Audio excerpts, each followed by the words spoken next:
The purpose of this hearing is to provide members with an informed perspective of the U.S. policy toward NATO and an opportunity to discuss NATO's trajectory in advance of the June summit in The Hague. I now recognize myself for an opening statement.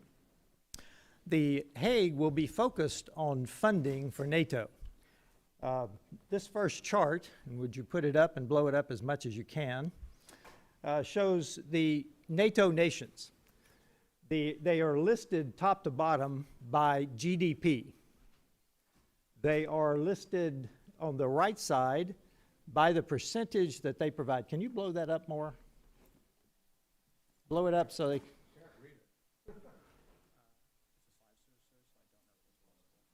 Okay, so I want to... I do not. So I want to just talk you through this. Of course, U.S. is at the top with almost $29 trillion in GDP. Then you go down to Germany, UK, France, Italy, Canada, and Spain. Down here, you've got the frontline countries. You've got Lithuania, you've got Latvia, you've got Estonia. Some of the Balkan countries are down below. The ones that I want to point out, and the summit tells us that they are going to be going above 3% somewhere. Easy. So I want to point out right here, we have got the major economies in NATO, specifically France, Italy, and Canada, that are well below Italy, Canada, and Spain, that are well below their current 2% commitment. These are major economies. This is a major change that needs to happen at the summit. Next slide.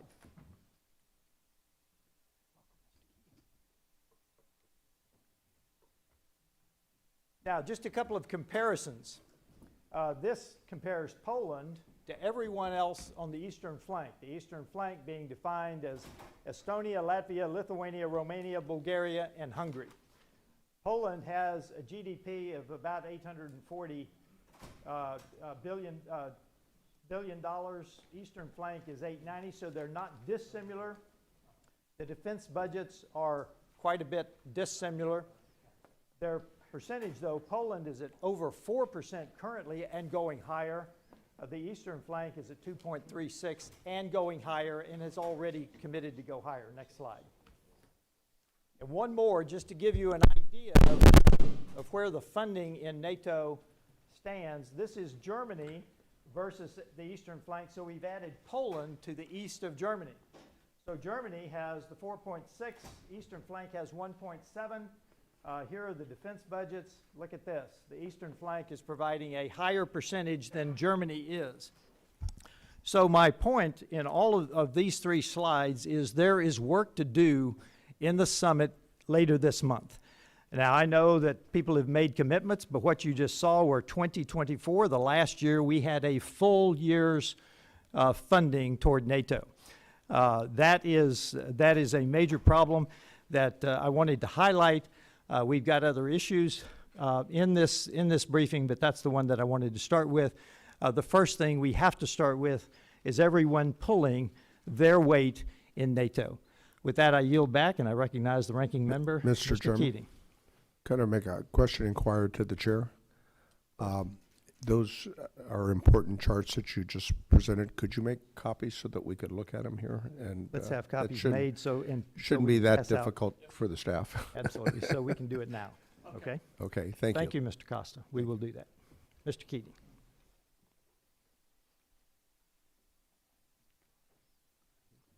I don't know if this is working.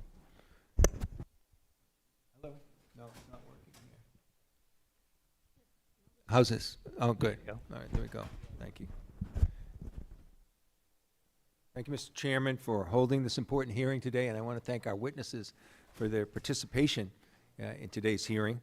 More than 75 years ago, in the wake of World War II, the North Atlantic Treaty Organization was established to forge a safe, secure, and prosperous transatlantic alliance. From its inception, NATO's founding charter and its Article 5 principle of collective defense have been the underpinning of our national security and that of our European partners as well.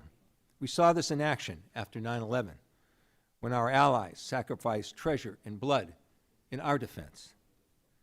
NATO's necessity came into full view in February of 2022 when the Russian Federation initiated a full-scale invasion of Ukraine. Since the invasion, NATO has marshaled billions of dollars in military support to the Ukrainians who have defended the front line of freedom at great human cost. During the 2024 Washington summit, support for Ukraine within NATO was clear as allies agreed that Russia remains the most significant and direct threat to the security of the alliance. Just 1 year later, the Russian threat to NATO remains all the pressing and all the more real. At that summit, NATO allies also agreed to increase defense spending to build on the alliance deterrence. Countries like Poland and the Baltic states have well exceeded the 2% mark, while others, like the United Kingdom and Germany, have committed to and passed legislation to ensure their defense spending increases in accordance with the alliance's requirements. Meanwhile, other countries have lagged behind the 2% mark, and it's absolutely imperative that all allies commit to adequate defense spending levels at the upcoming NATO summit in Hague. Unfortunately, NATO continues to face serious threats to its security. The Trump administration's policy towards NATO has been inconsistent and chaotic. It's no wonder that the alliance is just confused about where Trump and his cabinet are on these critical issues. On the war in Ukraine, Trump's Secretary of State has said Russia started it. Meanwhile, President Trump said Ukraine started it. Trump's Secretary of the Treasury says Putin is a war criminal. Trump's chief negotiator for Russia, Steve Witkoff, said Putin is not a bad guy and that he's trustworthy. Secretary of State often said Putin was a war criminal. When I questioned him 2 weeks ago, Secretary of State wouldn't say that. At the United Nations, the Trump administration abandoned our allies on a resolution siding with Russia, Belarus, and North Korea. It's no wonder Trump's ambassador to Ukraine, Bridget Brink, resigned, citing policy disagreements. As we approach the 76th NATO summit in The Hague later this month, the Trump administration must take advantage of the opportunity and set the record straight. First, the administration must not step back from its leadership role in NATO. Reported proposals to abandon the Supreme Allied Commander for their European position or reduce the focus that's there in the force posture in Europe, because any of this will do nothing but harm the deterrent effect of our alliance. Second, the Trump administration must continue to encourage allies and partners to spend more on defense. I know this sentiment is bipartisan, and I want to thank Secretary General Rutafa, as well as former Secretary General Stoltenberg and Ambassador Smith for your work on doing this in the previous administration. Third, the Trump administration must make clear at the upcoming NATO summit that the United States and the entire alliance is prepared to increase the cost on Russia for its ongoing war of aggression in Ukraine. This must start with acknowledging the facts on the ground, something that the Secretary of State was unable to do when he testified before this committee last month. This includes telling the truth. Russia is the aggressor state. Vladimir Putin is a war criminal who's carried out atrocious crimes in Ukraine, including the kidnapping of 20,000 children. And the United States must hold the Kremlin accountable for this war and the horrific crimes Russia has committed in its wake. Anything less represents a failure of American leadership and an inability to uphold key American values. Finally, the Trump administration must build upon the prior administration's effort to expand NATO's relationship with the Indo-Pacific countries. Russia's war in Ukraine has a direct implication on the Taiwan Strait, and ensuring robust relationships with our Indo-Pacific allies is vitally important for this transatlantic relationship. I want to thank our witnesses again for being here, and I yield back the balance of my time. Other members of the committee are reminded that opening statements may be submitted for the record. We are pleased to have a distinguished panel of witnesses before us today on this important topic. I was extremely impressed with the written testimony of all three.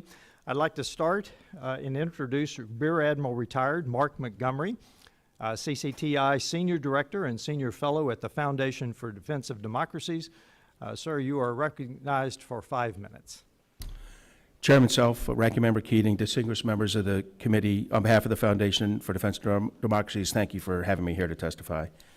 Look, we're here to discuss the future of NATO, the alliance that successfully led the Western democracies through the Cold War and the U.S. triumph over the Soviet Union. And I think that while the political, security, and economic dynamics have changed markedly over the past 30 years, I firmly believe that NATO can still serve as the organizing principle that guides the transatlantic alliance through the challenges posed by a really rapacious authoritarian state, Russia, as well as the Chinese-led axis of aggressors that really supports and enables Russia. For far too long, many of our NATO allies have ignored these threats. They failed to invest in the alliance. Chairman Self's diagram showed you that. They've even failed to invest in their own defense, and warnings by successive Republican and Democratic presidents went unheeded for 30 years. However, thanks to Vladimir Putin's violent military aggression against Ukraine and his persistent efforts to undermine democratic governments in the Balkans and throughout Eastern Europe, and combined with President Trump's vocal complaints about European defense spending, we are starting to see NATO members finally stepping up to the plate. I too appreciate Secretary General Mark Rutte as he's directed NATO members. He anticipates now that NATO members will agree to increase the defense spending target to 5% of gross domestic product, GDP, at the NATO summit in June. This increased spending is essential, and President Trump has been right to call out the previous European apathy on this issue. And that reason is because Russia and Chinese threats challenge the territorial integrity, democratic stability, and economic prosperity of NATO. Neither Russia nor China will be cajoled or coddled into compliance or even peaceful coexistence. And both Europe and America need to recognize that we are in a long-term fight with the axis of aggressors. But between these two authoritarians, the chief threat to peace and democracy in Europe is Russia. And Putin is not some misunderstood regional leader or an aggrieved actor reacting to NATO expansion.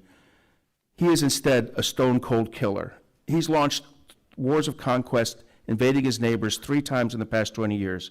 He has ruthlessly and violently crushed democratic movements growing in his hinterlands, and he is currently harassing, torturing, and murdering his domestic critics. If NATO is going to prevail against this Russian menace, it is going to need U.S. leadership. It is going to need European defense investments, and it's going to need collective action to punish its adversaries. My written testimony covered 10 recommendations to achieve success. I'd like to highlight 5 of them here.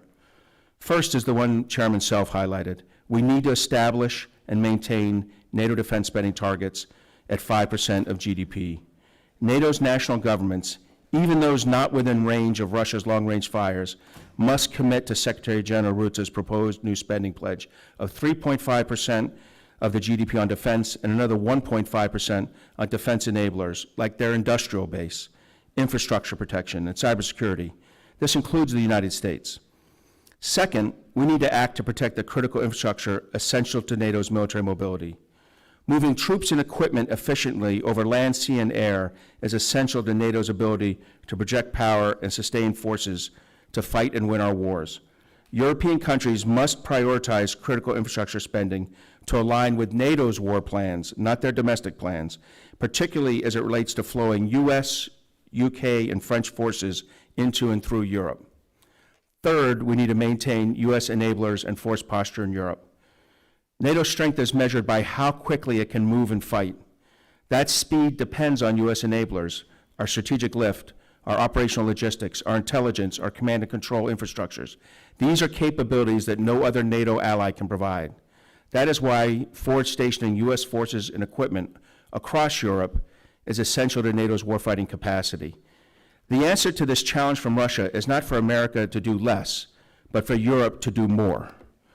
Fourth, we need to arm Ukraine to defend itself and survive, and not force Ukraine to agree to an unacceptable ceasefire negotiated under duress, or even worse, to lose the war.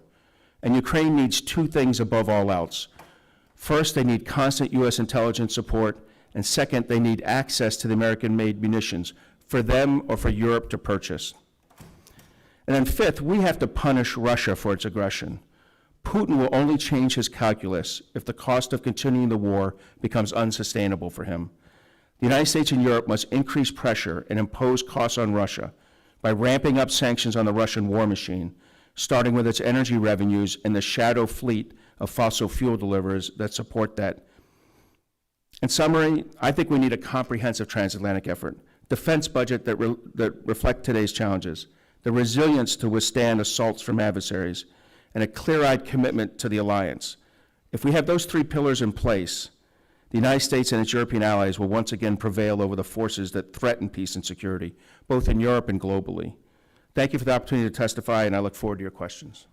Thank you, Admiral. We had a clock malfunction just like they do in basketball games, but thank you for your testimony.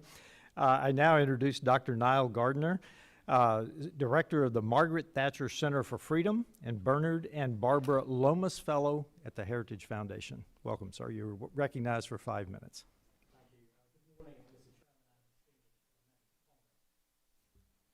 My name is Nile Gardiner. I'm the Director of the Margaret Thatcher Center for Freedom of the Heritage Foundation. The views I express in this testimony are my own. My remarks today are a summary of my written statement.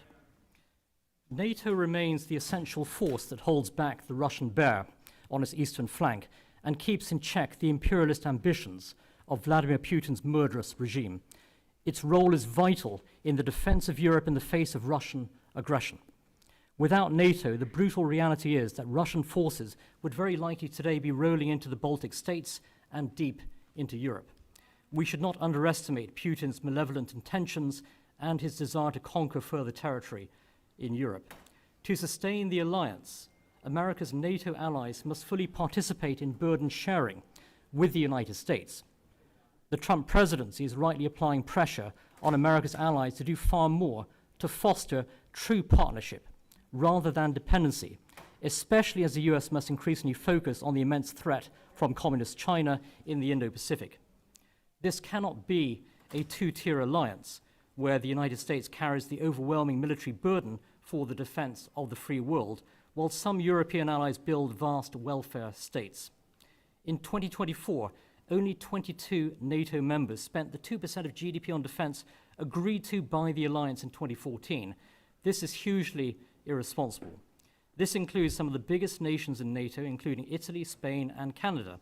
Last year, Canada embarrassingly spent just 1.4% of GDP on defense, a shockingly low figure for the world's 10th largest economy. As Heritage Foundation research has shown, European NATO members have collectively underfunded their own defense by $827 billion since 2014, nearly equal to the entire annual US defense budget. This is a staggering figure. As NATO leaders gather shortly in The Hague, there is, however, growing calls for optimism. President Trump's tough love strategy has made a tremendous impact. In just the first few months of his presidency, Donald Trump has already significantly strengthened the resolve of the NATO alliance. President Trump is not the destroyer of NATO, as his critics allege, but the savior of NATO.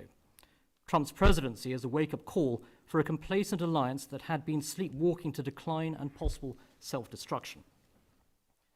Thanks to US leadership today, which was strikingly absent under Joe Biden, who is barely in command on the world stage, the complacency of past decades has been thrown out of the window. Since Donald Trump took office in January, there has been a dramatic change of approach among our 31 NATO partners, including Europe's economic powerhouse of Germany, with nearly every European NATO member announcing plans to significantly increase defense spending, enhance overall military capabilities, and grow the defense industrial base. This is the Trump effect in action across the Atlantic. But words are not enough. It is time for all of America's NATO allies to make a firm commitment to immediately match America's current spending level of 3.5% of GDP and pledge to raise defense spending to 5% of GDP. The US also cannot allow NATO to be undercut by grandiose visions of a European Union army that would split the alliance and divert vital resources away from NATO. One of the biggest threats to the future of NATO is posed by French President Emmanuel Macron's calls for greater strategic autonomy for Europe, moving away from the United States and moving closer to an accommodation with Beijing. The United States must fight the flawed notion that Europe's security rests upon delusional ideas of a militarily powerful EU, which would replace NATO nation-state cooperation with Brussels-imposed supranationalism. Macron's perilous rhetoric is exactly what Russian President Vladimir Putin and Chinese Premier Xi Jinping wish to hear. The US should also strongly oppose the massively reckless and incredibly dangerous decision taken by Britain's socialist government, led by Keir Starmer, to hand over direct control of the Chagos Islands to Mauritius, a close Chinese ally. The islands are the home of the vital Anglo-American military base of Diego Garcia. This is a major gift to communist China at Britain's expense and greatly undermines US strategic interests and NATO cohesion. The Chagos surrender is the worst foreign policy move by a British Prime Minister in the modern era and a betrayal of the US-UK special relationship. In conclusion, the United States has a significant national interest in supporting a strong NATO alliance. A secure Europe and a robust transatlantic alliance greatly advances the security of the American people. American exceptionalism is the most powerful force for liberty in the world today. It is greatly strengthened by America's alliances, and NATO is at the very heart of the transatlantic partnership. Thank you. Thank you, sir. I now recognize the Honorable Julianne Smith, former U.S. Permanent Representative to NATO at the U.S. State Department. You're recognized for 5 minutes. Chairman Self, Ranking Member Keating, members of the committee, thank you for the opportunity today to speak to you about NATO. For more than 75 years, NATO has been the bedrock of transatlantic security. From the Cold War to the Balkans, from counterterrorism to cyber defense, the alliance has consistently adapted to meet new challenges. Yet NATO's enduring strength lies not only in its military might, but in the shared values of its members and their collective commitment to defend one another. For these past decades, NATO has superbly served both U.S. and European interests by keeping the peace in Europe, which allowed our economies to boom. In recent years, NATO has undergone one of its most significant transformations in decades. In response to Russia's vicious invasion of Ukraine, the alliance has shown historic unity and resolve. Every single member of the alliance has offered economic, humanitarian, or military support to Ukraine, and NATO launched a new NATO-Ukraine Council to enable Ukraine to sit at the table as an equal partner. NATO also welcomed 2 new members, Finland and Sweden, and on the eastern flank, NATO established 4 new multinational battalions, bolstering the alliance's forward defense posture from the Baltic to the Black Sea. At the same time, NATO has expanded its partnerships in the Indo-Pacific. That reflects our shared recognition that security challenges like cyber attacks are increasingly global. In 2022, NATO mentioned China in its strategic concept for the very first time. And most critically, we have seen a striking rise in European defense spending. Allies are investing more in their own security. Today, 23 allies spend 2% of their GDP on defense, up from 6 just 4 years ago. That momentum is set to accelerate. Later this month, NATO leaders will gather in The Hague for their annual summit. Allies are expected to announce a new commitment to spend 3.5% of GDP on hard defense and another 1.5% on related items like infrastructure. This is very good news. For decades, Europeans have underinvested in their own security, and due to Europe's generous military support to Ukraine in recent years, the current capability gaps in Europe are acute. We should celebrate this progress, but we must also be clear-eyed about some of the associated challenges, and let me mention just 3. First, more money alone will not fix the fragmentation of Europe's defense industrial base. Without meaningful work to coordinate procurement, standardize requirements, and deepen defense industrial cooperation, this influx of funding runs the risk of simply reinforcing the inefficiencies that have long plagued European defense. Consider tanks. Unlike the US, which fields a single main battle tank, the M1, NATO's European members have more than a dozen different types of tanks. This kind of fragmentation complicates joint operations, undermines NATO's cohesion, and slows production and procurement. NATO must ensure that increased spending leads to increased capability, not just duplicated or siloed efforts. Second, Spending needs a strategy, and right now, the alliance lacks a coherent approach to dealing with Russia beyond deterrence. NATO's long-term posture remains unsettled, and so do our collective objectives regarding Moscow. NATO allies created a plan to tackle such questions when they committed last year to unveil a new Russia strategy during this year's summit in The Hague.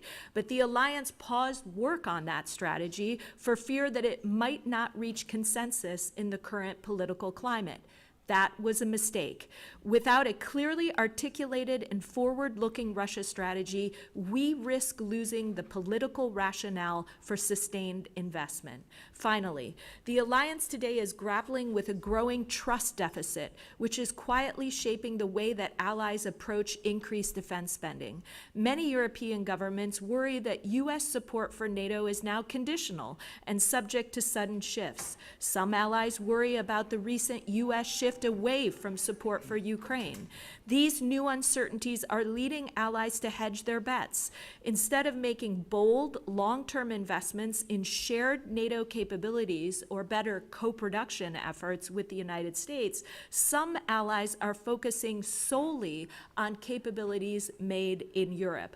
Unless this trust gap is addressed directly, with steady U.S. leadership, transparency, and a shared strategic vision, America's security will be undermined and the alliance as a whole will risk missing the full potential of the current momentum. In sum, NATO remains the most successful military alliance in history, and it is crucial to both U.S. and European security. But the way we manage this moment will define the next generation of transatlantic security. We must lead with vision, with principle, with humility, and we must invest wisely and anchor our efforts in strategy and solidarity. Thank you very much, and I look forward to your questions. Thank you very much for 3 strong testimonies. I now recognize myself for 5 minutes. I want to start with, I want to start with what I think is one of the most unstable areas of NATO, and that is in the Western Balkans. As you know, or may not know, General Cavoli told me in my recent visit with him that Bosnia and Herzegovina could collapse overnight. And you may remember back in 1999, NATO, in actually their first operation, went to war for Kosovo by bombing Serbia. We now have, and if you look at the map, you have Slovenia, you have Croatia, there's Bosnia, there's Montenegro, there's Albania, there's Bulgaria, there's Romania, surrounding 3 entities that are not part of NATO. Everyone I just named are part of NATO. You've got Bosnia-Herzegovina that's split between the Croat Muslims and the Republika Srpska. You've got Serbia and you've got Kosovo. Kosovo wants to be, the president tells me that NATO membership of Kosovo is the most important issue for Kosovo. And yet we have 4 NATO members, some of whom actually were in NATO back in 1999, that participated in protecting Kosovo from Serbia. Now we've got, I would like to start with you, Dr. Gardiner. What can we do to bring more stability to the Western Balkans, which is a flashpoint, has been historically and traditionally a flashpoint, to bring stability to the Western Balkans through admitting Kosovo to NATO? Is that a viable solution? Thank you very much for your question, Mr. Chairman. And I think the situation in the Balkans today is one of upheaval, ongoing crisis, especially with regard to Bosnia-Herzegovina, where we have a fundamental, I think, lack of national sovereignty and self-determination. You have, in effect, a sort of European elite that rules over Bosnia-Herzegovina. And we need to see, I think, the restoration of full sovereignty and self-determination. And I think that as long as you have this EU-driven elite that actually, in effect, controls the nation, you're not going to be able to move forward and end, I think, the tremendous tensions that exist within that region. With regard to Kosovo, I think great steps have been taken in terms of advances within the nation.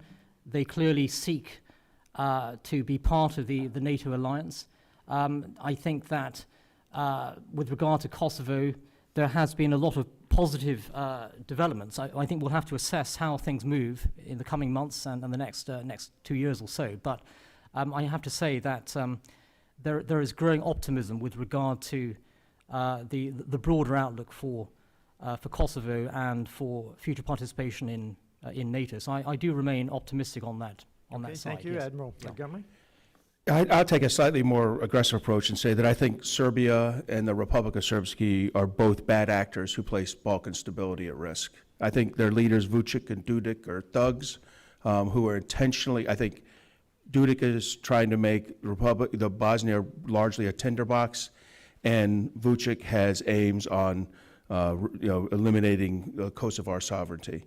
Our response needs to be strong. We need to support KFOR, the NATO force that's in Kosovo as a stabilizing force, make sure it's properly equipped and enabled with European and American support. But most importantly, we do need to move Kosovo along the path to further European integration through both the European Union and NATO. And the United States needs to use its significant power to push countries like Spain who oppose this into doing the right thing and allow Kosovo to enter the broader European environment. Thank you, Ambassador. I need to make one more point. I appreciated your point about more money does not mean our industrial base is sufficient. And you pointed out the European industrial base, but our own industrial base needs reform and re-energized as well. Would you like to comment on that in my last 20 seconds? Yes, thank you, Mr. Chairman. Thank you for raising the Western Balkans. Just quickly, this is a region that demands attention from 3 different corners of the world. NATO has to remain engaged. The European Union must stay engaged to continue to pursue diplomatic efforts to work towards peace, and the U.S. needs to show up and be present and engaged. If not, Russia and China are waiting in the wings and play a very active role in that neighborhood, trying to divide the folks in the region and divide Europe from the United States. Thank you. My time is up. Okay. So to honor the time, I will have that question submitted to you in writing. I now recognize Mr. Keating, the ranking member. Thank you, Mr. Chairman. Ambassador Smith, I was curious too, and I think this is worth mentioning. The U.S. commitment to Ukraine just isn't one with NATO. As we're dealing with continued nuclear threats, particularly in Iran, we know the danger of those threats. Well, decades ago, there was a commitment made to Ukraine. Can you talk about the U.S. commitment to Ukraine before and why that commitment was so important? So there have been multiple, thank you, Ranking Member Keating. There have been multiple commitments to Ukraine over the years. First and foremost, the NATO alliance promised in 2008 that Ukraine would become a member of the alliance.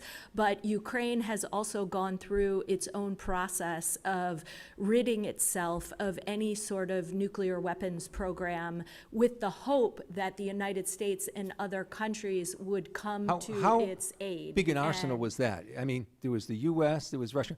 Where was Ukraine back then? It was significant, Was it not the on third, the I think? scale of Russia, but this was an arsenal that would have, had it remained, served as a very effective deterrent to Russia's aggression that we So the saw U.S. unfold commitment in was February. before even Indeed. this. Well And that before. commitment Well said before. that the U.S. would defend aggression against Ukraine. Indeed. And so here we are. And now we have NATO allies joining us. I'm curious, how many times has Article 5 been implemented by NATO? Only once, sir, and that was, of course, after 9/11 So, here in the United States, when so who European benefited allies from that? came We all to our benefited, but indeed, I was in Afghanistan and Iraq. I saw NATO soldiers. I saw them there defending, and many times unpopular in their own countries, the U.S. defense in that regard. I'm curious, too, if Putin is successful in Ukraine, Admiral, what would that mean for U.S. investment? You know, we're talking a lot about money here. What about the cost of Putin being successful in Ukraine, what would NATO, what would the United States, do you believe, have to deploy in Eastern Europe, and how expensive would that be? Well, if he's successful in Ukraine, and I don't think he will be, but if he was successful in Ukraine, it would put tremendous pressure on the Baltic states and Poland. The Suwałki Gap, the area that he would like to grab there, is very easy. So for us to counter that, it would take, we already have a brigade in Poland. It would take a division in Poland. We have battalions in the Baltic states. It would take brigades in the Baltic states. In other words, at a time when we are considering reducing our footprint in Europe, we would actually have to significantly increase at least those rotational forces. And wouldn't you say, in your experience, deployment of troops is far more expensive than assets? It is, yes, sir. It would be a lot more expensive than the 32 or $34 billion worth of weaponry And we provided. talked, too, about the need for our own country to do better in terms of procurement and dealing with our assets. But wasn't, in fact, we were in a period of modernization in our own country. I'm on armed services as well. And so we were modernizing our forces. And many of these outdated, by our perspective, assets were so useful to Ukraine. And wasn't, Ambassador Smith, wasn't the investment of U.S. dollars, most of that money stayed here? Is that true? Most of it stayed here in jobs and to modernize our own. So we benefited by this investment, not just Ukraine. Absolutely. In many cases, Europeans have been purchasing equipment in the United States from our defense industrial base to send to Ukraine, as well as they've purchased equipment for their own use after they've donated more dated equipment to Ukraine. So these contributions have come back to the United States, and America's own commitments, the money that's been dedicated to Ukraine, has gone into building out our own capabilities as we've donated others. And how important, from a diplomatic standpoint, is it to be consistent? You know, I listen, as many people do, to the comments of Viktor Orban in Hungary and the things he's saying. How discordant is the comments by someone like Viktor Orban in Hungary in our effort? Well, it is disturbing to hear comments from our friends in Hungary that they have very mixed views on supporting Ukraine. They have found some smaller ways to support Ukraine, but this has been a challenge across the alliance to maintain that unity. But the key to it has been U.S. leadership. Well, and when the U.S. quickly, I've got leads, 6 it brings seconds left. the allies together. Would you say a savior of NATO would say you're on your own, or go it alone? Does that make sense? No. Donald Trump said those. I yield back. Thank you, and I recognize the representative from Ohio, Mr. Davidson. Thank you, Chairman. Thank our witnesses. Appreciate the timely hearing today. Microphone. Well, the button's pressed, but it works, just not well. So if the sound guy can do something about that, that'd be great. But so let me start over. So thank you for the hearing. It's timely, and I would ask unanimous consent to submit Vice President Vance's speech in Munich for the record. The administration sets the foreign policy for our country, and the administration's been very clear where the Biden administration wasn't. The Biden administration never would define the mission in Ukraine. They would never say what exactly they want to accomplish. The Trump administration has been clear in Ukraine by saying we want to help restore peace. And that is what the President and Secretary of State and every other tool in the executive branch is trying to do, is to restore peace. When you look at Vice President Vance's speech in Munich, he asked the fundamental question, what exactly are we defending?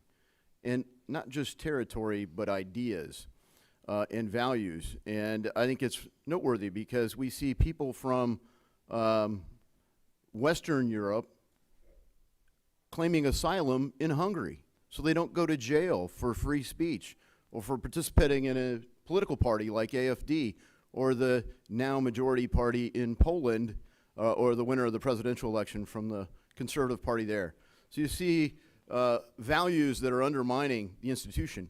In the United States, by funding NATO, essentially becoming the de facto security force for NATO, has enabled Europe to spend their money on everything but defense. We've served as their defense, and it's been the umbrella to which they've extended their membership eastward. So we're pulling security while they're undermining the values that made us the West, the values that when I was in Berlin, walking through Checkpoint Charlie in the days after 9 November 1989, that we said we were defending. And instead, it's the other way. So, you know, Ambassador Smith, I just want to be clear because of this ongoing discussion about Ukraine. Is Ukraine a NATO member country? It is not I today. didn't think so. Yeah, we're certain of It's one that. of NATO's But- closest partners. But we seem to keep treating NATO as Ukraine as a member of NATO. Should we make Ukraine a member of NATO? The alliance agreed in 2008 and stated that Ukraine will someday become a member. Right now, there's no consensus across the alliance to do so. Yeah, there's clearly not a consensus, and I think for good reason, because if we brought Ukraine into NATO, we would immediately be in a state of war. One of the things that people like to refer to is Article 5. So, you know, Admiral Montgomery, you said in your testimony that, quote, the U.S. posture in Europe gives NATO's Article 5 its teeth. I worry that, you know, that kind of proves my point that it enables the European Union member countries to basically rely on America's blanket of security and underinvest in their own. And I guess at some point, is your own view that Article 5 would obligate us to fight a war of actually be immediately in a state of war if a NATO member country was attacked? Article 5, well, if there's an Article 5 violation determined by the alliance, then I think it's highly likely the United States would participate in that war. And I do think we are the enabler. There's no doubt our GDP is equal to all of Europe. So it's likely that if we were all spending we're currently spending, I know the graph said something else, but I think we spend about 3.02%. 3.025%, to put a specific number on defense. We don't spend that, I mean, I gotta be clear here, we're barely clear of the numbers we want them to get to. But if we're spending that much, and they spend that much, we will be able to secure ourselves and deter Vladimir Putin from doing things. My goal is not that we fight Article 5, but we make it clear to Putin that should you attack a treaty ally of ours, like the Baltic states or Poland, we will hold you accountable. And therefore, when he sees how strong we and Europe together, and I agree with you completely, Europe needs to carry its load. And Europe was apathetic for 30 years. But they're coming around, led by the Eastern Europeans. And even the president has acknowledged that the Eastern Europeans, who are spending 4% and now soon 5%, deserve our support. The president's spoken about the Baltics that It's way. good, and I'm glad you acknowledge that Congress actually has the decision on whether we go to war.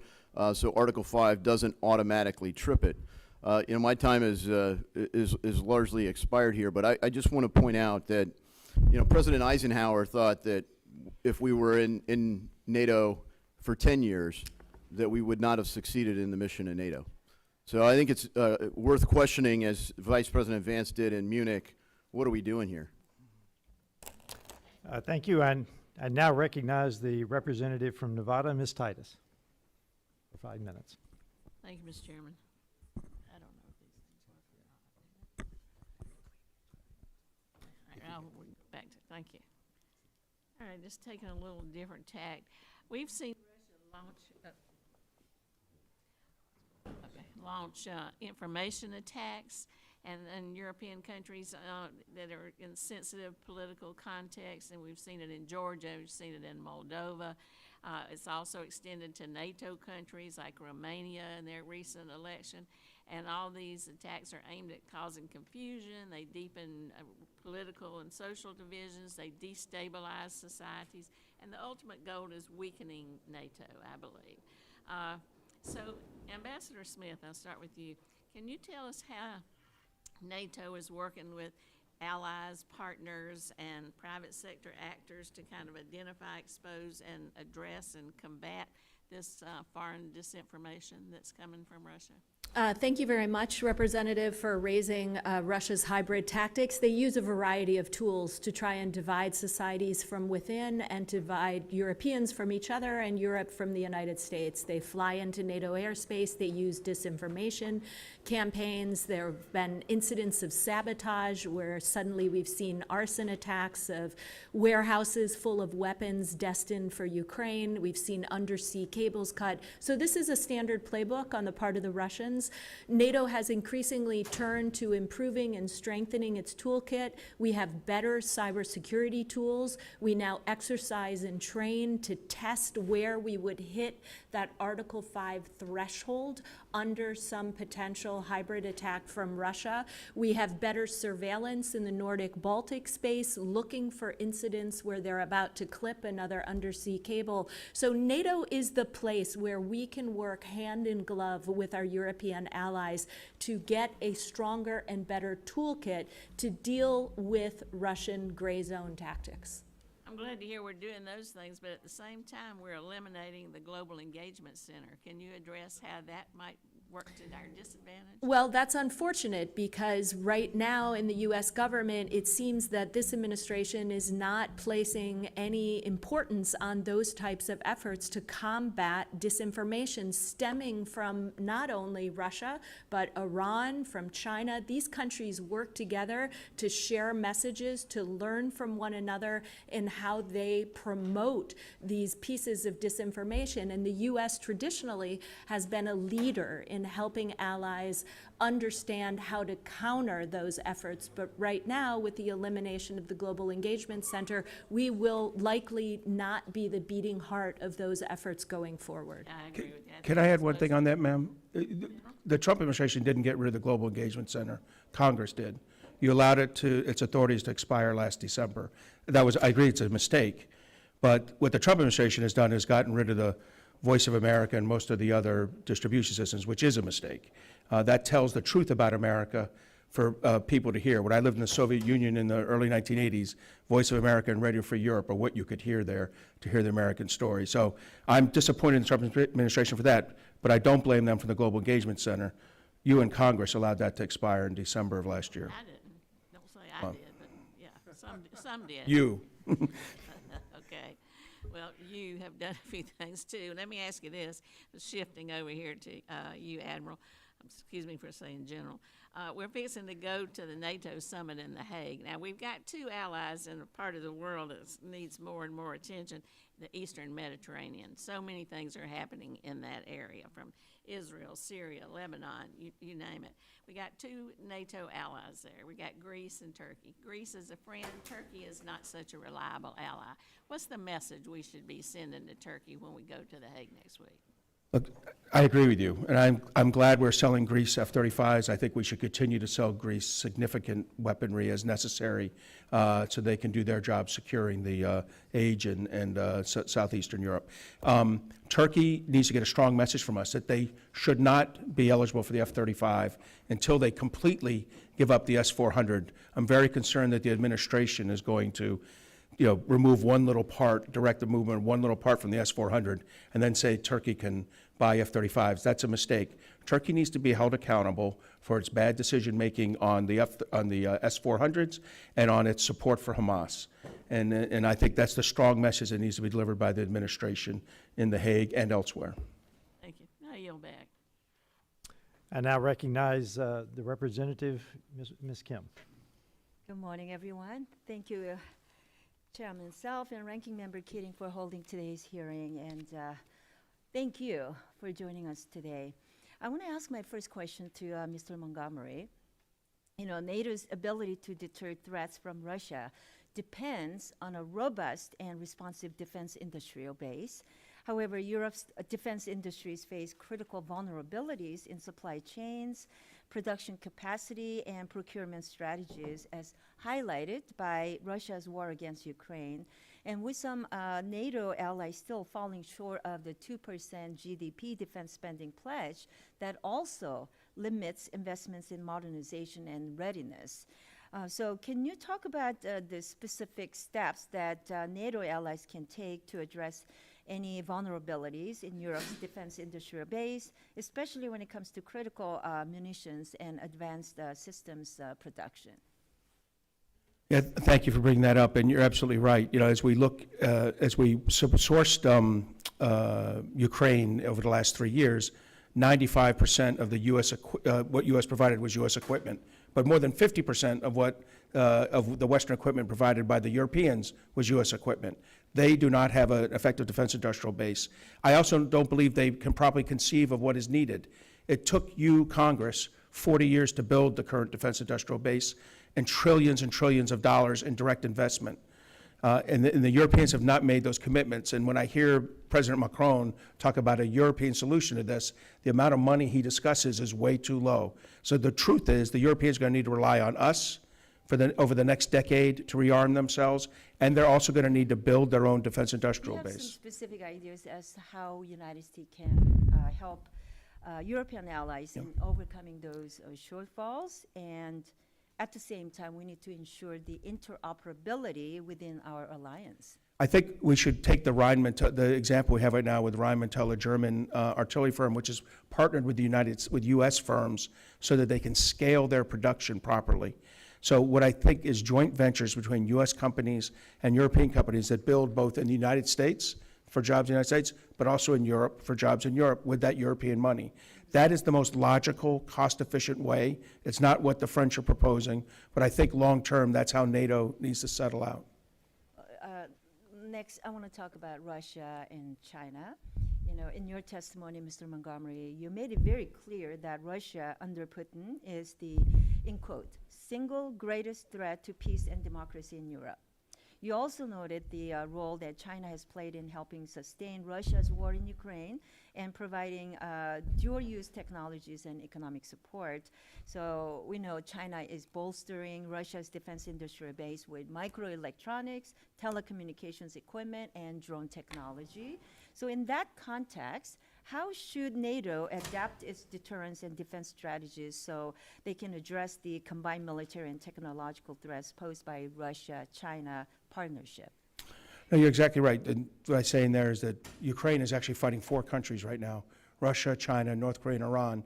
And I would say most of us think North Korea and Iran are the next biggest problems. They're not. It's China. China's backstopping Russia's economy. They've increased their imports and exports more than 30%. As you said, they provided the microelectronics that are going to KH-1, into cruise missiles and ballistic missiles. They're striking Ukraine every night.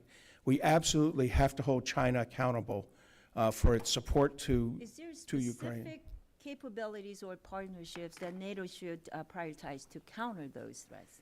Yeah, so I do believe it's NATO's role in an Asia-Pacific context will be very European in nature, very economic in nature, I'm sorry. So that what we need to do is start working together on how we sanction and export control China properly. And we need to get the Europeans more engaged in that and committed as we are. And one more question regarding the NATO and Western Balkans. The Western Balkans is a critical region for NATO's efforts to promote stability and counter external influence. Russia has intensified its efforts to undermine NATO and EU integration in countries like Serbia, using disinformation, economic leverage, and political interference.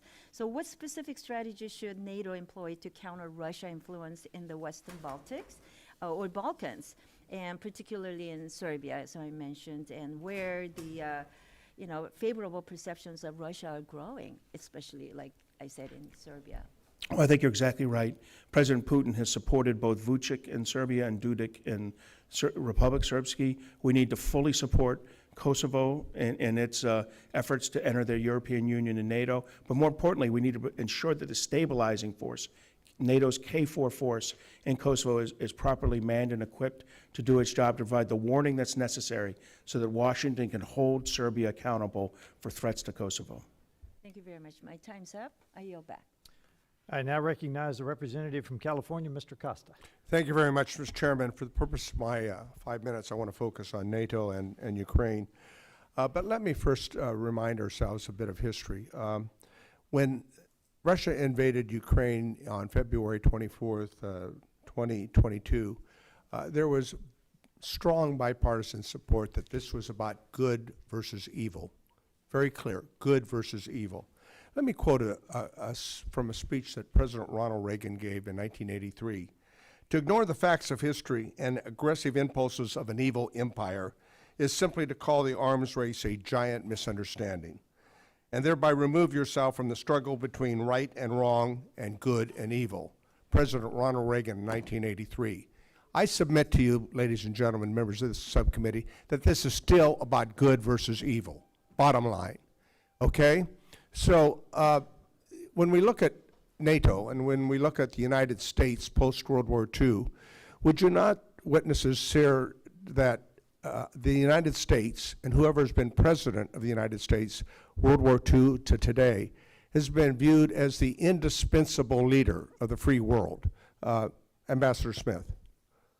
Absolutely, Representative. The U.S. has led the alliance since it was created 76 years ago. It has provided not only The indispensable leader of the free Yes, world. Dr. absolutely. Gardiner, would you agree?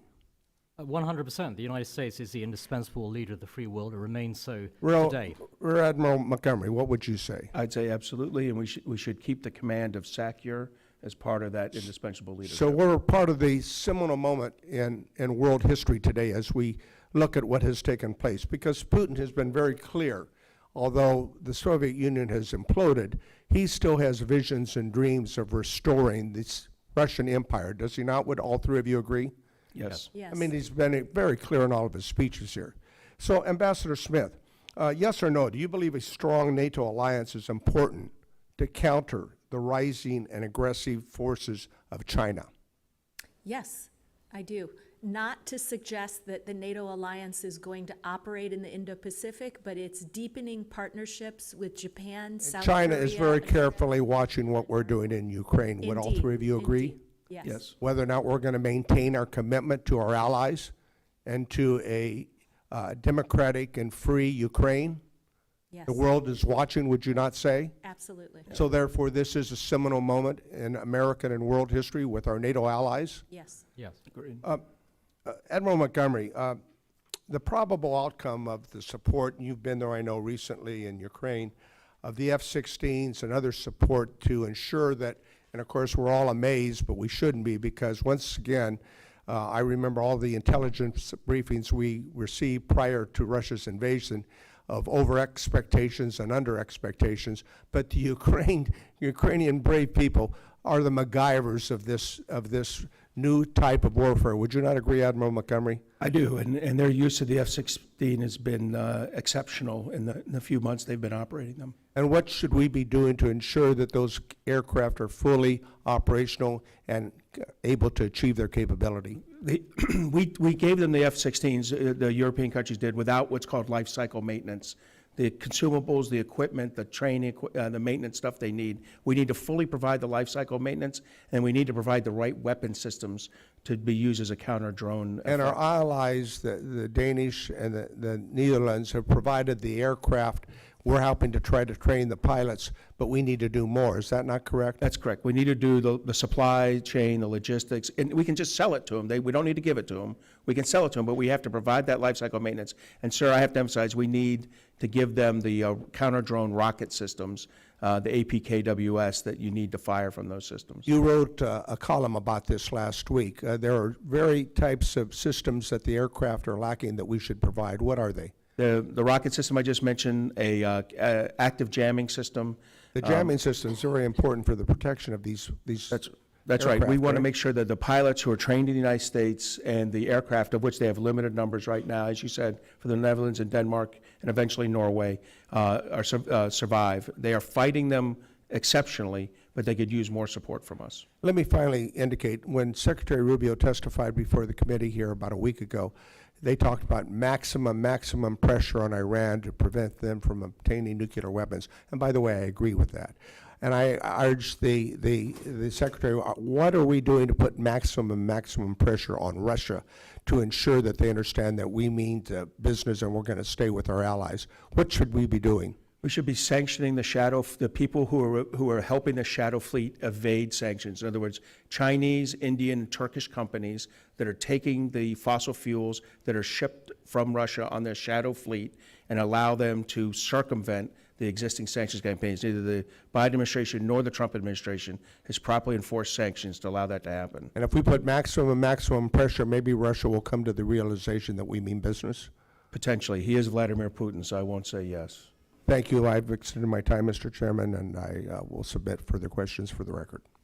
And I recognize the representative from Florida, Ms. Luna. Thank you, Mr. Chairman. First and foremost, I'm going to have to disagree with my colleague's sentiment as Ukraine as our ally. Ukraine is not a member of NATO. Aside from that, Zelensky hasn't held actual elections since the war started, so I don't know what free and fair democracy does that. But aside from that, if we're looking at the U.S. total spending in NATO, it's 3.38% of the defense budget, which is a lot of money. My question, and I'd like to actually point out, we just saw two senators took a vlogging trip to Ukraine yesterday. It was Senator Blumenthal and Graham, or I guess it was over the weekend. But to put simply, their sanctions bill with Graham, it's basically another DC classic. The Sanctioning Russia Act of 2025 throws a 500% tariff and banking bans at Moscow, but where's the accountability for how billions in prior aid were spent? Biden's admin shoveled millions and billions of dollars into Ukraine with zero oversight, no audits, no results. Now this bill demands $55 million for monitoring, while Section 17 slaps tariffs on other countries buying Russian oil, which China will bypass through third parties. Trump's America First policies does not write blank checks. It demands verifiable wins.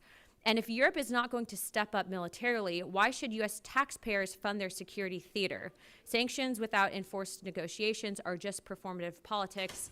You know, I was just with the House Democracy Partnership Institute. We were actually in Belgium. We met with the European Union. We met with some NATO countries. And what I can tell you is you have these countries who are not surrounding Ukraine, and they're advocating for war. But you have countries like Romania, Russia, countries like Moldova that want peace and thoroughly back President Trump's agenda. The reason that I bring that up is because I do believe if we continue funding NATO in our current capacity, we are simply making excuses, not forcing them to take a realistic approach at peace negotiations. My first question would be to Mr. Montgomery, if you could just go back and elaborate really quickly on what you had stated in regards to oil.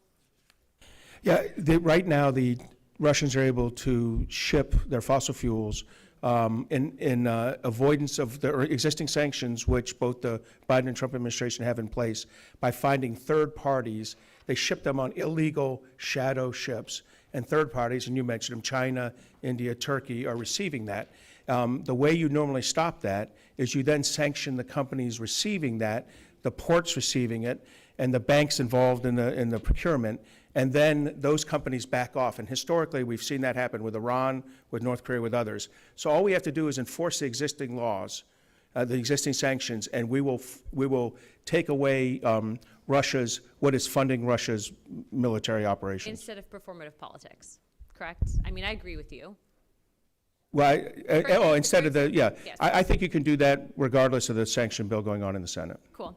And aside from that, just with that same perspective, do you think that it's a good idea for members of our Senate, members of Congress, to go outside of the policy being set forth by the White House and the Secretary of State in regards to policy with Russia and Ukraine currently? Well, I certainly feel it's fair for senators and congressmen to go on whatever congressional delegations they want. I've supported thousands in my career, and I have no opinion on when Republicans criticize Democrat administrations or Democrat representatives criticize Republican administrations. To my military knowledge, that appears to be the normal way of doing business. Do you think, though, that it's dangerous to have people that are advocating for policy that's pro-war when they're first and foremost not the ones on the front lines, and also to receive massive contracts from defense contractors, or not massive contracts, but massive donations and support from defense contractors? I know Senator Graham, and I believe he honestly that wasn't directed believes. at Senator Graham, sir. That seems to be a problem, not just in the House, but also the Senate, not specific to one member, both Democrat or Republican. I as a retired military officer, I'd never hold a politician accountable for expressing his or her views. Sorry. I mean, a politician should be able to express his or her views. Oh, no, I understand that, sir. I was just asking simply yesterday. But I thank you for your time, and obviously not trying to attack you on this. I appreciate you being here today. Thank you, Chairman. I now recognize the representative from Rhode Island, Mr. Admiral. Thank you. Thank you to our witnesses for being here. we know that United States leadership in NATO is essential to our own national security. We must support our European allies as they take meaningful steps to ensure and increase their own defense spending and capabilities. And we cannot pull away and isolate ourselves as the current Republican administration seeks. Maintaining a strong leadership role in NATO means standing up to the biggest threat facing our European allies, Russia's aggression. But Republicans on this very committee remain silent as Donald Trump scolds our NATO allies, parrots Putin's talking points, and retreats on the global stage. As Russian attacks are stepping up, Trump is stepping back. He's not lifting a finger to support Ukraine in their fight for freedom, sovereignty, and security. And Russian aggression towards our allies can be seen in their sabotage of essential underwater technologies and infrastructure. At least 11 undersea cables in the Baltic Sea have been damaged since October 2023, including cables disrupting essential energy and internet services to our allies in Finland and Sweden. Ambassador Smith, could you explain how NATO is countering attacks against undersea infrastructure, and how can the U.S. support this work and protect our own underwater infrastructure from this sabotage? Thank you, Representative, for raising this particular issue. The clippings of or cutting of undersea cables is increasingly a topic of conversation across the NATO alliance, and allies have increased their surveillance, particularly in the Baltic Sea. They're sharing more intelligence, sharing best practices, and putting together a toolkit that will enable the alliance to fortify itself to these types of hybrid tactics. This is an area where U.S. leadership is indispensable, and if we continue to work through this particular issue through NATO, we'll see a stronger collective alliance response to these types of incidents. Thank you. And, you know, this is an example where our adversaries, especially China, are watching NATO's response to Russia's aggression. Our response, our collaboration, our refusal to retreat from this task is a signal that I think is incredibly important. And, you know, this is, emblematic of the response that we need to have to the increased coordination and cooperation between Russia, China, North Korea, and Iran, as they, of course, form a significant threat against Ukraine and NATO. And so China's continued investments in critical infrastructure and telecommunication systems, in particular across Europe, raises alarms about this coordination. And I'd love for you to share a little bit more about how NATO can and should counter the combined threat of coordination between those actors, Russia, China, North Korea, and Iran, especially with the investment from China in critical telecommunication systems. Well, this is actually a remarkable bipartisan story, and I guess there's not as many of those these days as we would all wish. But in the Trump administration's first term, they pushed the alliance to conduct a China review that put China on the map and got allies talking about what China's doing in and around Europe. The Biden administration grabbed the baton. We were able to get China into NATO's strategic concept, deepen our partnerships in the Indo-Pacific, and now handed the baton back to the second Trump administration.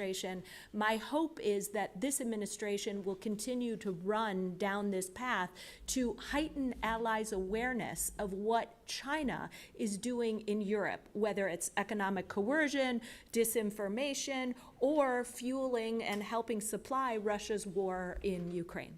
And I think it's so important there that you highlighted the fact that the sort of current context of the Trump administration and its questioning of the NATO relationship doesn't have to be. And they've already proven that through the types of collaboration and commitment that we saw prior, carrying on from administration, whether or not it's a Democratic or Republican administration. These are about values, American values that we share. The last thing I'll touch on, and I may not be able to get your answer, but I'll try to do so in writing. The point I want to make here is that it's really essential that NATO maintain a unified position against the threat of Russia and their new partners. I have questions about Turkey in this moment. And, if you could briefly, how should the United States and NATO approach member nations who are maintaining those ties with Russia that imperil the strength of the NATO relationship? Well, Turkey is an important but complicated ally in the alliance. The U.S. needs to work with Turkey where our interests coincide, but in cases where we're at odds, we have to approach them with honesty and work through our differences, whether it's inside the alliance or in our bilateral relationship or in their relationship with Russia. I will say on Ukraine in that first year in 2022, Turkey played an important role in trying to bring the parties together. We've recently seen renewed efforts to do so, welcoming both Ukrainians and Russians back to Turkey to hopefully negotiate. And hopefully that's the trend line that we see continue. With that, I yield back. And I recognize the representative from Texas, Ms. Johnson. Thank you so much, Mr. Chairman. And to our panelists, thank you all so much for being here today. I want to echo my colleagues and our witnesses' comments that NATO's very existence has averted world wars and made the United States safer. Let me be clear, it's not a waste of resources when we come together as allies to defend one another, as implied by some other members of this committee. The security and prosperity that we have enjoyed since world wars is no accident. Out of the fog of war, the United States helped found this now 80-year-old alliance that guaranteed under Article 5 that should any NATO nation come under attack, the other members will consider it as an attack against members all and will take all actions it deems necessary to assist. Article 5 has been invoked once in NATO's history, and that was on September 12, 2001, one day after al-Qaeda killed almost 3,000 people here in our homeland. In the following years, our NATO allies came to our aid, and 1,000 troops died in combat alongside Americans. But now we have a president who questions that same security assistance we relied on to keep our own nation safe. Just a few weeks ago, he said in the Oval Office, "You know the biggest problem I have with NATO? If the United States was in trouble and we called them, do you think they're going to come and protect us? They're supposed to. I'm not so sure." I find these comments incredibly reckless and irresponsible and dangerous to our national security in light of the one time when NATO's been activated, it was in our defense. Ambassador Smith, how does this suggestion that NATO allies will not defend each other impact our adversaries' perception of credible deterrence, and does this undermine our own security? Well, thank you, Representative. When the war in Ukraine started, I think both President Xi in China and President Putin in Russia made an assumption, and that was that the NATO allies would grow weary, that they'd grow impatient, that they'd grow distracted, and they wouldn't be able to maintain focus on Ukraine. But we have maintained focus on Ukraine. We remain united. I'm worried that won't continue to be the case. I want to see continued U.S. leadership, which is critical to alliance unity. And while the Europeans are increasing their defense budgets, it makes perfect sense to remain committed to this alliance. It serves our interests in addition to the interests of our allies. So I firmly believe that the U.S. should maintain its commitment to this alliance, and that doing so will send a very strong signal, not just to Moscow, but to China, Iran, North Korea, and other countries around the world. And it seems to me like the administration is sort of doing the hokey pokey. We're in one day, we're out one day, we're in one day, and we're turning it all about. And that is not the way to have sustained, reliable, persuasive foreign policy, in my opinion. Do you agree? Yes, Representative, I will tell you that the day that the Trump administration suddenly, without consultation with any of our allies, flipped off and turned off intelligence sharing to Ukraine and all military assistance, it was eventually turned back on. But that day sent a chill through our European allies, our friends in Canada, who were worried that this now signals a new era where at any moment the U.S. can have a sudden shift without any close coordination or cooperation with them. The president just sent over a rescission bill that will remove funding, critical funding for the UN.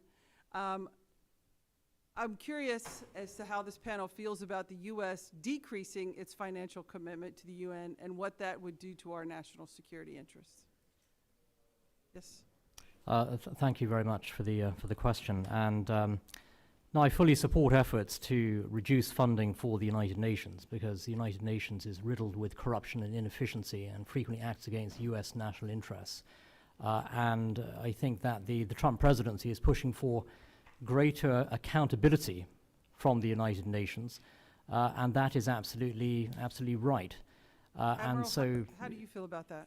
So I'm uncomfortable with the decision bill with the UN, but more so with the reduction in USAID funding for, particularly I studied the cyber capability and capacity building that we've been doing in Eastern Europe and in the Balkans. And I think the cutting of that funding, the reduction in that funding will make it'll make it much more difficult for U.S. forces to operate, to move in and through these countries as we like to do with our forces. So we have to be very careful with these reductions and our overseas assistance. If they have a legitimate national security value, they should be maintained. And when you eliminate 100% of everything, I tend to think you really didn't do a legitimate review. I couldn't agree with you more. Thank you all so much for your testimony. I'm out of time, and I yield back. With that, I recognize the representative from Illinois, Mr. Schneider. Thank you, Mr. Chairman, and thank you for allowing me to join this hearing, and to our witnesses. I appreciate your insights. You all use similar imagery. You talk about NATO as the beating heart, the bedrock, the bulwark. That was very consistent. Ambassador Smith, but you also spoke about a trust deficit. And I'll paraphrase, but many governments are worried that the U.S. commitment to NATO is conditional or transactional. Are European allies right to worry about the U.S., Ambassador Smith?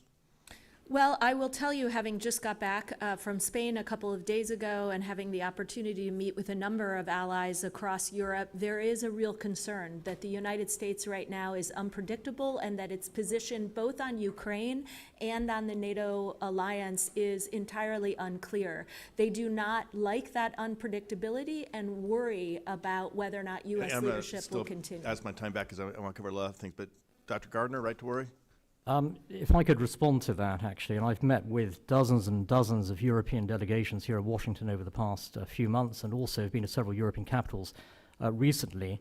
And the message from our European friends is that President Trump is actually applying the right kind of pressure on our NATO partners to increase defense spending, to do more.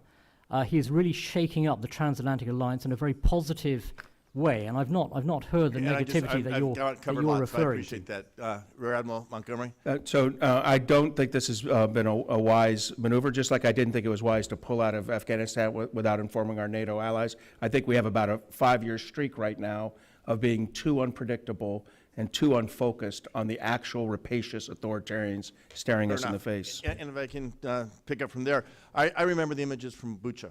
The bodies in the street, the hands tied behind backs, the faces of ordinary people, men, women, and children massacred in cold blood by Russian troops. Russia's goal was not just to seize territory, it was to extinguish a nation, to remind those still under its power that resistance is fatal, and to warn those who escaped that their safety was not assured. There was no ambiguity.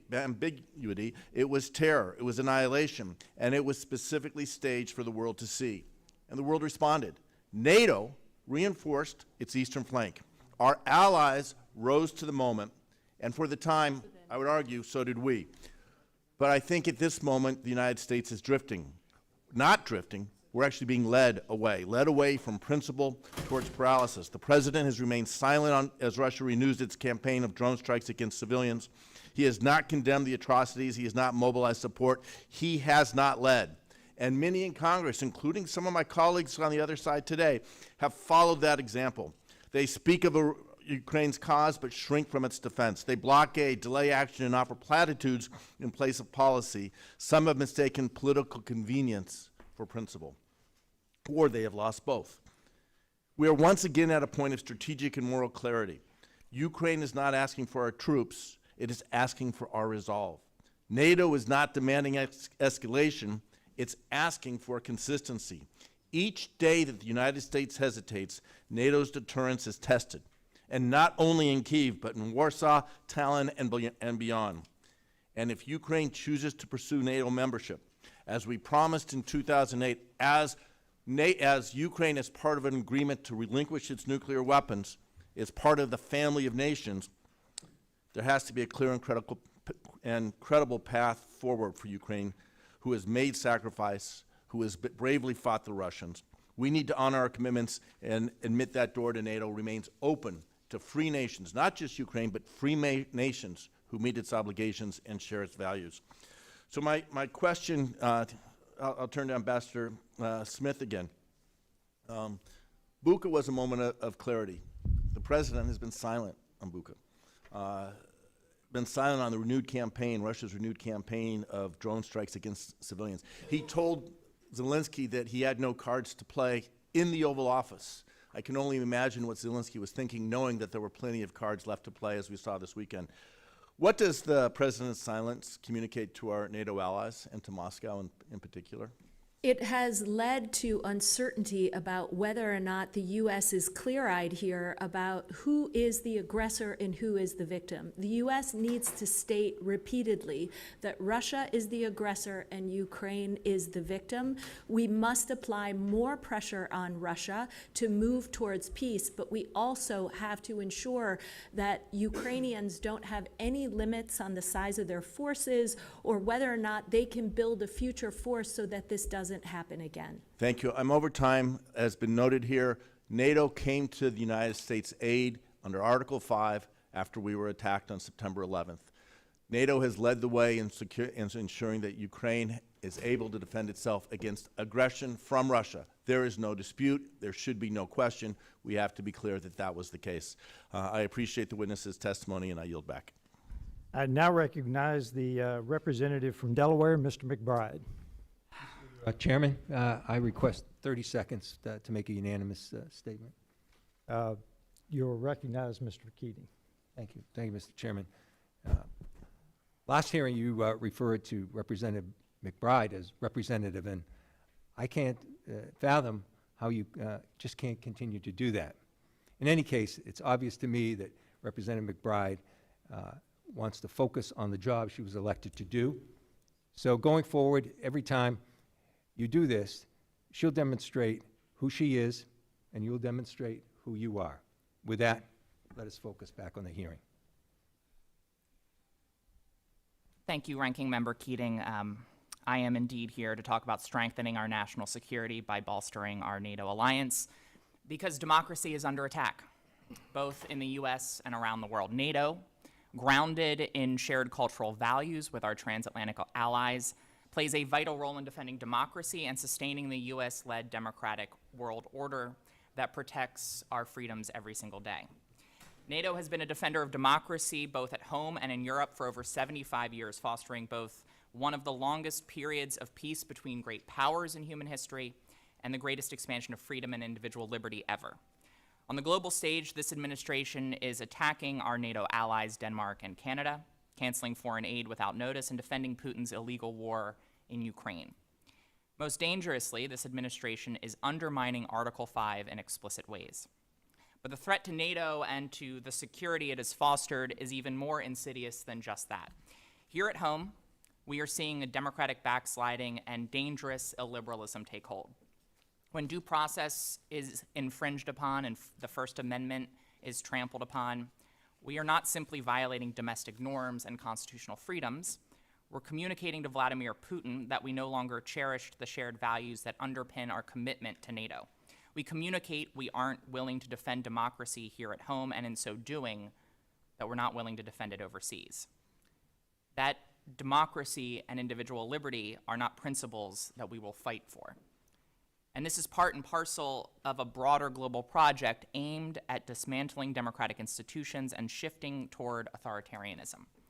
NATO is and has been a crucial alliance for our shared national security goals and our shared values. And I intend to work with this committee, with serious members on this committee, to ensure that we remain a leader and supporter of NATO's mission. So my question for you, Ambassador Smith, as someone who's represented the U.S. in Europe, I'm curious what long-term strategic consequences could arise if the perception takes hold globally that the United States is retreating from our democratic values, and how could that impact NATO's unity, its mission, and its effectiveness? Well, thank you very much, Representative, for that question. Look, the NATO alliance is rooted fundamentally in our shared values, and our shared values starts and ends with a commitment to democracy, to the rule of law, to human rights, etc.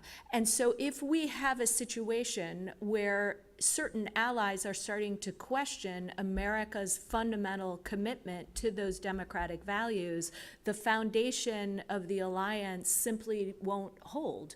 So the United States needs to not only continue to ensure that it leads this alliance as it has done for now 76 years, but it has to be the beacon on those democratic values. Without it, the NATO project, again, simply doesn't work, and it would be ultimately a win for China, for Russia, for Iran, for North Korea, and others to see the collapse of those shared values. So the U.S. has a key role in maintaining them. So I want to build off of that point, Ambassador, specifically around the message it sends to China and Russia.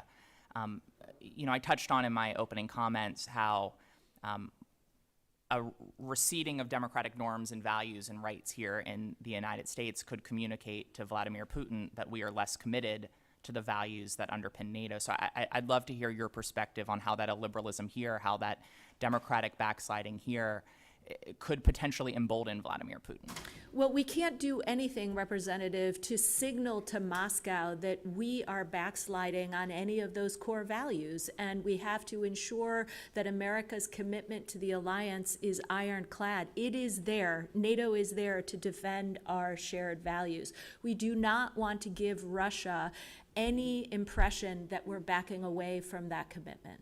And then finally, in terms of NATO's unity, I'd love to hear a little bit more from you, Ambassador, about the public attacks by U.S. leaders on longstanding NATO allies and how that's impacting or potentially could impact cohesion and mutual trust within NATO. Well, look, we have been in this alliance for 76 years, and we argue all the time. I'm here to tell you, as the U.S. ambassador, I spent each and every week having debates, fierce debates, sometimes shouting debates with our closest allies. That's the way it goes in the alliance. It's like a family. Everyone feels comfortable arguing. But what you don't want to do is let those fierce debates internally boil over and give leaders around the world, autocrats, the feeling that NATO unity is cracking. You have to take those arguments head on, but work towards unity.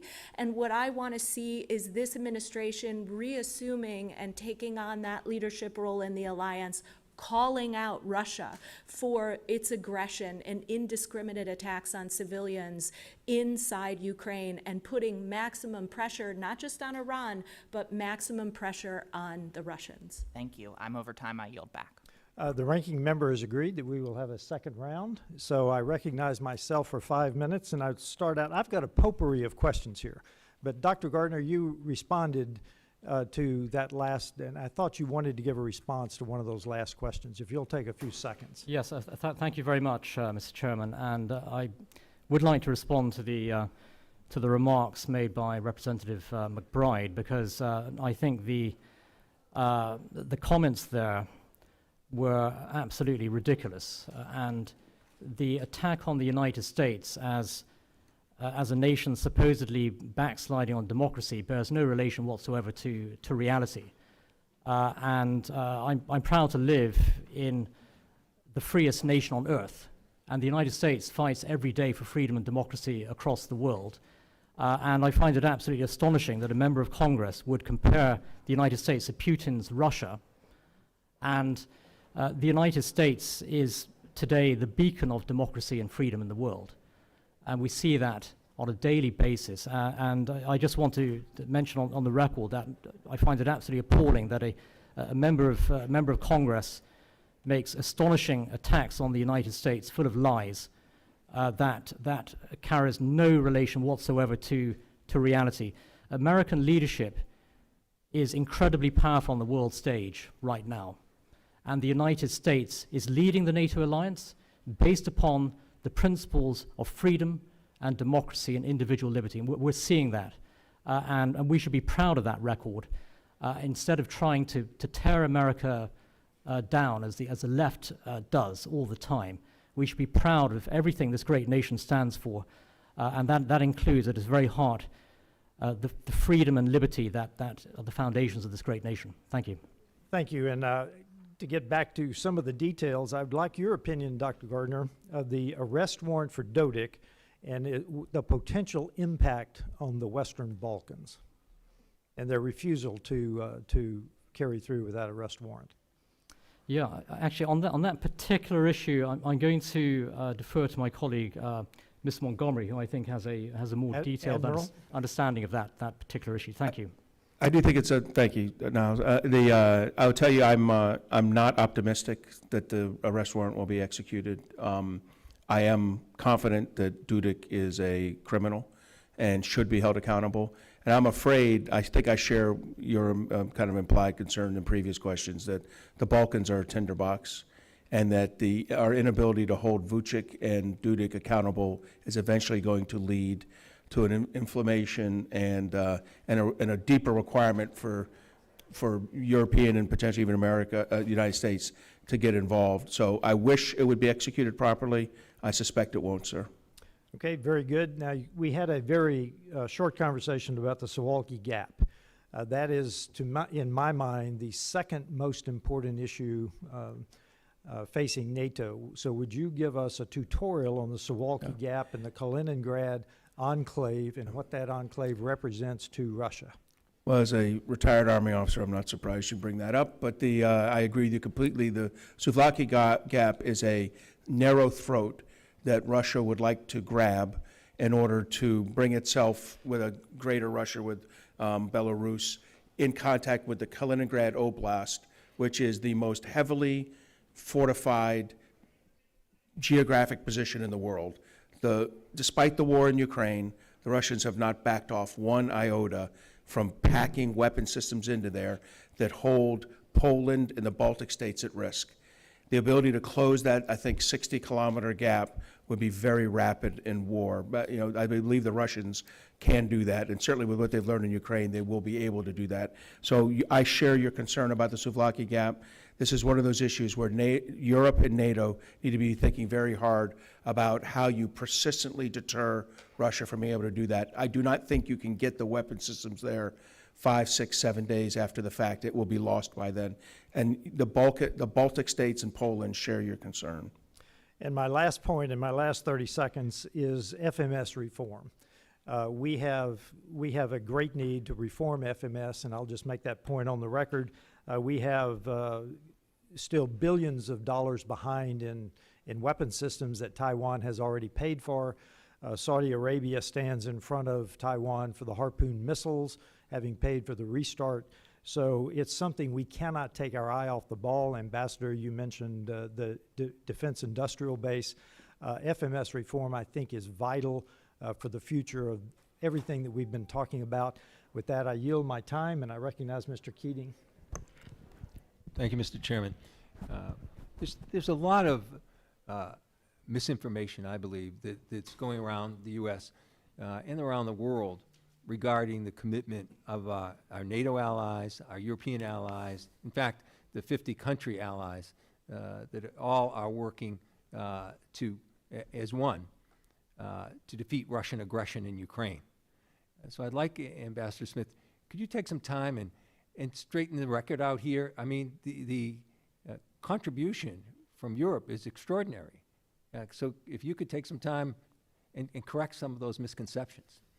Yes, thank you very much. There are some folks out there that believe that the U.S. has been supporting Ukraine over these last 3.5 years largely in isolation, and that's simply not the case. Our European allies have given an enormous amount of support to Ukraine. They've housed millions of refugees. They've provided critical economic and humanitarian support, but they have sent weapons. Some countries have sent them everything they had.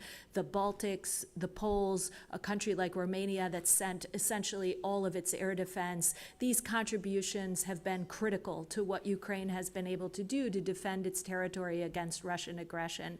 So I completely appreciate your point. I think it's important for folks to understand that this has been an effort not just with our European allies, but with 50 countries around the world. Secretary Austin, when he was Secretary of Defense, regularly convened 50 countries from around the world, including friends in the Indo-Pacific, to each month send more critical support to our friends in Ukraine. One of those meetings is happening today, and the U.S. Secretary of Defense will not be attending the UDCG, the Ukraine Defense Contact Group. That is a shame in my mind. It's a group that requires U.S. leadership at the highest levels, and the United States started this group, and it needs to continue to lead it. Yeah, the contact group is essential. And in fact, it's a way the U.S. is leveraging, their assets around the world too. And so I think it's critical in that regard. I also wanted to just touch base. The Russian elections that occurred where they voted to have legitimate control over areas of Ukraine in violation of every international law that you could think of. How would you categorize those elections? Well, it's a pretty short answer, Representative. It was a sham, and we cannot allow this to stand. In my mind, we cannot allow Russia to come in and make these assumptions and claims that the Zelensky administration is somehow a Nazi regime, that this territory that they're currently occupying belongs to Russia, that they have a right to own Crimea. None of this adheres to Ukraine's very clear territorial integrity and sovereignty, and we have to continue to stand up and push back against those types of Russian assertions. Speaking of elections, in World War II, with martial law declared in UK, they did not have elections, did they not? Correct. And is someone familiar with the yes. Ukraine Constitution? Right. There's Now, martial under law. martial law, they are not holding, yes. Martial law was called because of the Russian aggression. Because of the war, correct. But their constitution would not allow that, even if they wanted to have that. Is that correct? Indeed. Admiral Montgomery, I don't think we spent enough time talking about Putin and who he really is. You mentioned that in some of your remarks. And we were looking at this negotiation that's going on, which is, negotiation is always a good thing. Talking is always a good thing. But how would you categorize Putin's response to these negotiations? The offer in Istanbul last week was an insult to President Trump. I mean, President Trump has told President Putin several times, come to the table with a serious deal. And he's told him, stop doing Vladimir, stop doing the bombing. I thought there was a potential this time there would be a reasonable response. But instead, it was just a laundry list of every illegitimate Russian claim to Ukraine and every ridiculous request that they basically neuter themselves, demilitarize, and take no Western support. It was an absolute insult to President Trump, who has given President Putin more than enough time to come to the right answer. Great. My time has expired. I yield back. And now recognize the representative from Nevada, Ms. Titus.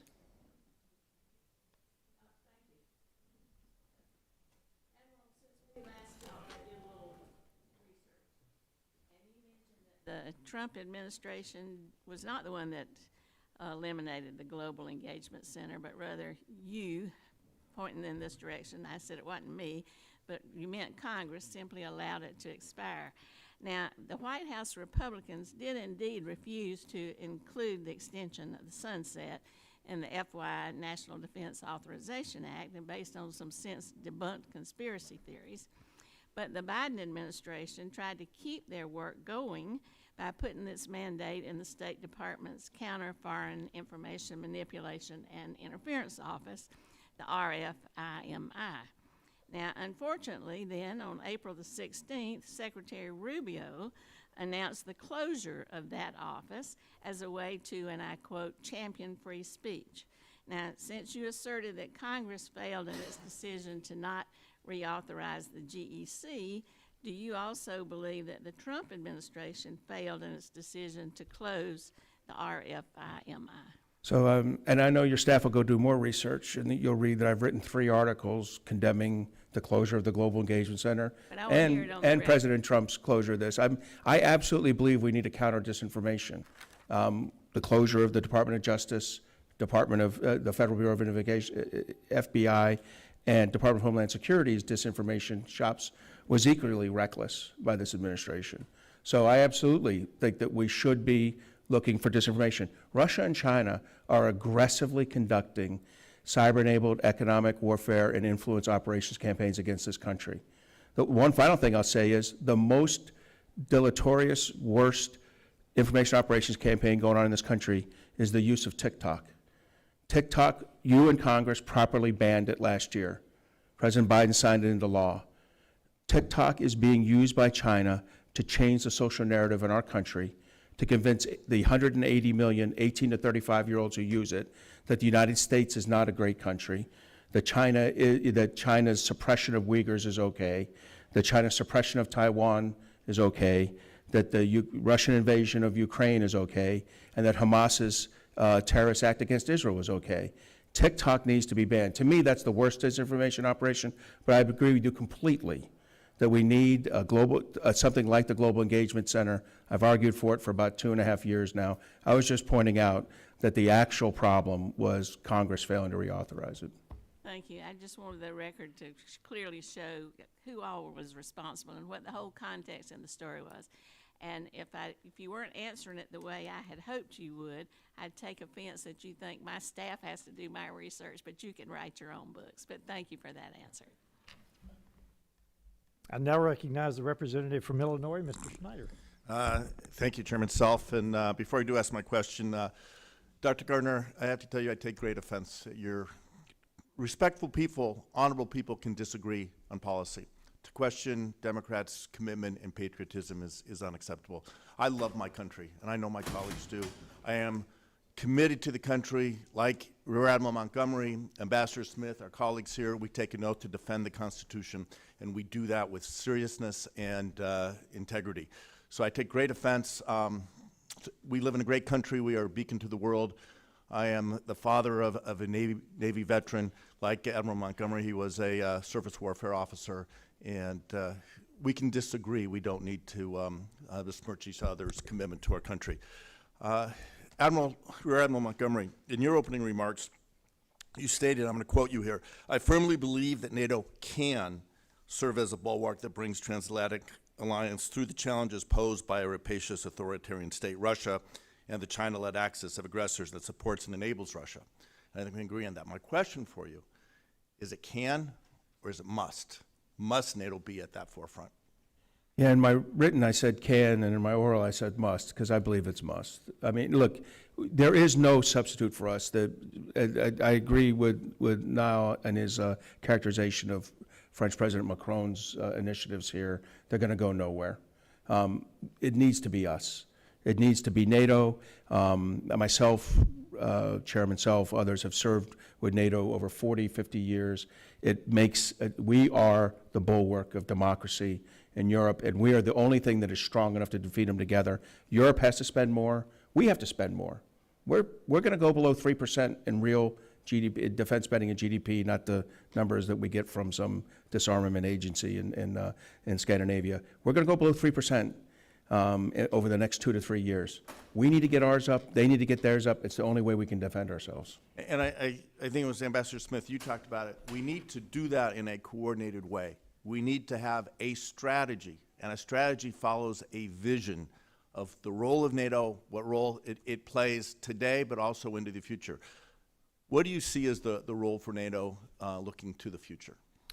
Well, I would like to see I would like to see the alliance complete that strategy on Russia. I think existing in a world where the allies can't agree on a Russia strategy doesn't bode well for the future and this huge surge in spending. But from a more technical perspective, I think NATO can help drive co-production. We've heard a couple of great examples today. I often point to the case of Spain, Romania, Germany, and the Netherlands coming together with Raytheon to build the GEM-T missiles for the Patriots. Those types of co-production efforts are the way of the future. And NATO can help that happen, but not if the alliance is hemorrhaging trust and Europeans feel like they want to back away from us. So the U.S. has to recommit. This summit is going to be very important in terms of the signals the Trump administration is going to send. And it should, in my mind, allow the alliance to move forward both with the Russia strategy and allow it to push forward on those joint ventures that I just mentioned.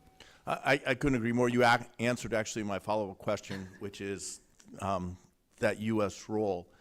What is the impact of messages coming from the administration, the going one way on Monday and a different way on Tuesday and a complete reversal on Wednesday? What's the impact of getting to the strategy and the vision we need to achieve? And let me give you just one example of where we are with public attitudes in Europe. In Denmark, they have created this app on your phone so that you can go through the store and find U.S. products so that you can avoid them. That's where we are right now. I attended in Denmark. I attended a wedding in Canada last weekend, weekend before last. It's not good. It's not good. We went in to buy a bottle of wine. There is no American alcohol in the liquor stores, and we're seeing that. Rear Admiral Montgomery, I want to give you the last word here. What is the impact of the inconsistency from the U.S. if we're going to achieve the strategy you talk about if NATO must lead the way? Look, as a military planner, I ran our plans in U.S. European Command and our operations in U.S. Pacific Command during my career. And the one thing that any military planner or operator wants is consistency. We need to have consistent, stable resources, operational plans, and direction from senior leadership. In the end, the president makes the direction, and we need to flex to it. But consistency is always a preferred condition. Thank you, and with that, I yield back. I thank the witnesses for their valuable testimony, the members for their questions. The members of the subcommittee may have some additional questions for the witnesses. I will ask you to respond to those in writing. I will certainly have one. Pursuant to committee rules, all members may have 5 days to submit statements, questions, and extraneous materials for the record, subject to the length of limitations. Without objection, the committee stands adjourned.